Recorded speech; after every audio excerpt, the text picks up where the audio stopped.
तात्पर्य। कृष्ण भावनामृत में रत होने पर मनुष्य तुरंत ही अपने आध्यात्मिक स्वरूप को जान लेता है, जिसके पश्चात भक्ति के द्वारा वह परमेश्वर को समझता है। जब मनुष्य भक्ति करता है तो वह दिव्य स्थिति को प्राप्त होता है और अपने कर्म क्षेत्र में भगवान की उपस्थिति का अनुभव करने योग्य हो जाता है। यह विशेष स्थिति मुक्ति कहलाती है।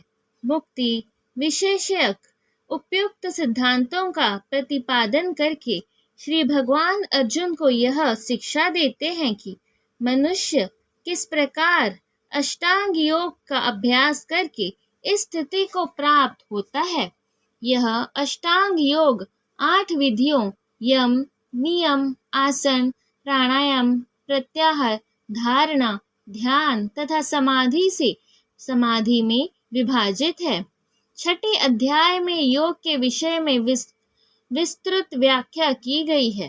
5वें अध्याय के अंत में तो इसका प्रारंभिक विवेचन ही दिया गया है। योग में प्रत्याहार विधि से शब्द, स्पर्श, रूप, स्वाद तथा गंध का निराकरण करना होता है और तब दृष्टि के दोनों भौहों के बीच लाकर अर्ध खुली पलकों से उसे नासाग्र पर केंद्रित करना पड़ता है। आंखों को पूरी तरह बंद करने से कोई लाभ नहीं होता, क्योंकि तब सो जाने का संभावना रहती है। न ही आंखों को पूरा खुला रखने से कोई लाभ है, क्योंकि तब तो इंद्रिय विषयों द्वारा आकृष्ट होने का भय बना रहता है। नथुनों के भीतर श्वास की गति को रोकने के लिए प्राण तथा अपान वायुओं को सम किया जाता है। ऐसे योगाभ्यास से मनुष्य अपने इंद्रियों के ऊपर नियंत्रण प्राप्त करता है। ब्रह्म इंद्रिय विषयों से दूर रहता है और अपनी मुक्ति की तैयारी करता है। इस योग विधि से मनुष्य समस्त प्रकार के भय तथा क्रोध से रहित हो जाता है और परमात्मा की उपस्थिति का अनुभव करता है।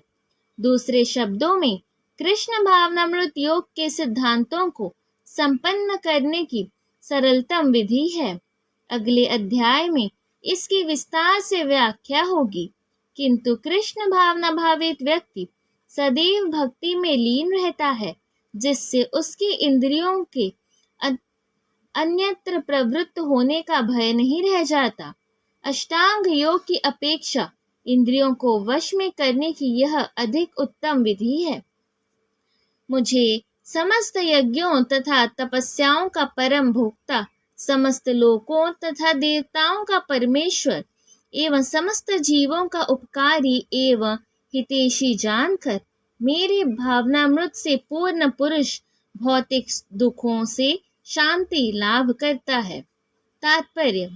माया के वशीभूत सारे बद्ध जीव इस संसार में शांति प्राप्त करने के लिए उत्सुक रहते हैं, किंतु भगवत गीता के इस अंश में वर्णित शांति के सूत्र को वह नहीं जानते। शांति का सबसे बड़ा सूत्र यही है कि भगवान कृष्ण समस्त मानवीय कर्मों के भोक्ता है। मनुष्यों को चाहिए कि प्रत्येक वस्तु भगवान की दिव्य सेवा में अर्पित कर दे, क्योंकि वे ही समस्त लोकों तथा उनमें रहने वाले देवताओं के स्वामी हैं। उनसे बड़ा कोई नहीं है। वे बड़े से बड़े देवता शिव तथा ब्रह्मा से भी महान हैं। वेदों में श्वेताश्वर उपनिषद भगवान को तमस्वराणा परम महेश्वरम कहा गया है। माया के वशीभूत होकर सारे जीव सर्वत्र अपना प्रभुत्व जताना चाहते हैं, लेकिन वास्तविकता तो यह है कि सर्वत्र भगवान की माया का प्रभुत्व है। भगवान प्रकृति माया के स्वामी हैं और बद्ध जीव प्रकृति के कठोर अनुशासन के अंतर्गत है। जब तक कोई इन तथ्यों को समझ नहीं लेता, तब तक संसार में व्यष्टि या समष्टि रूप से शांति प्राप्त कर पाना संभव नहीं है। कृष्ण भावनामृत का यही अर्थ है। भगवान कृष्ण परमेश्वर है तथा देवताओं सहित सारे जीव उनके आश्रित हैं। पूर्ण कृष्ण भावनामृत में रहकर ही पूर्ण शांति प्राप्त की जा सकती है। यह 5वां अध्याय कृष्ण भावनामृत की, जिसे सामान्यतया कर्मयोग कहते हैं, व्यवहारिक व्याख्या है। यहाँ पर इस प्रश्न का उत्तर दिया गया है कि कर्मयोग से मुक्ति किस तरह प्राप्त होती है। कृष्ण भावनामृत में कार्य करने का अर्थ है परमेश्वर के रूप में भगवान के पूर्ण ज्ञान के साथ कर्म करना। ऐसा कर्म दिव्य ज्ञान से भिन्न नहीं होता। प्रत्यक्ष कृष्ण भावनामृत भक्ति योग है और ज्ञान योग वह पथ है जिससे भक्ति योग प्राप्त किया जाता है।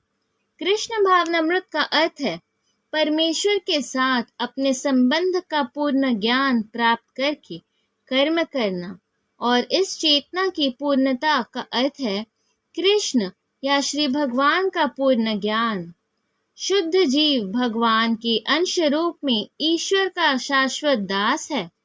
वह माया पर प्रभुत्व जताने की इच्छा से ही माया के संपर्क में जाता है और यही उसके कष्टों का मूल कारण है।